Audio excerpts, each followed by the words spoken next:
আসসালামু আলাইকুম ওয়া রাহমাতুল্লাহ। ভিউয়ার্স, আশা করি ভালো আছেন। আজকে আমরা শিখব কম্পিউটারে টাস্ক বার এর সেটিং। তো চলো শুরু করি।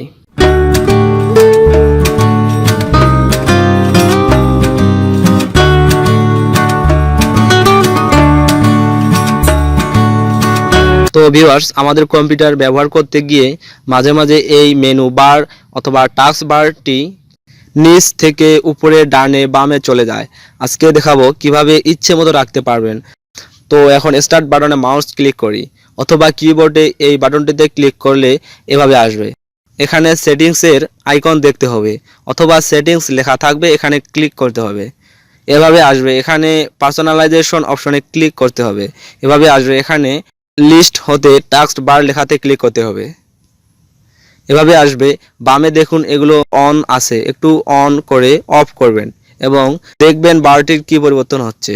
এখানে অন আছে, অফ করলে অটোভাবে আছে, যাবে না আর। তো এখানে একটু নিচে দেখুন লেখা আছে task bar icon on screen. এর নিচে অপশন, এখানে সিলেক্ট করতে হবে কোন জায়গায় রাখবেন টাস্ক বারটি, উপরে নিচে ডানে বামে। তো এভাবেই এখানে ঠিক করে রাখতে হয় কোথায় রাখবেন। তো আজকে এ পর্যন্ত, দেখা হবে পরের ভিডিওতে। ততক্ষণে সুস্থ থাকুন, ভালো থাকুন, আল্লাহ হাফেজ।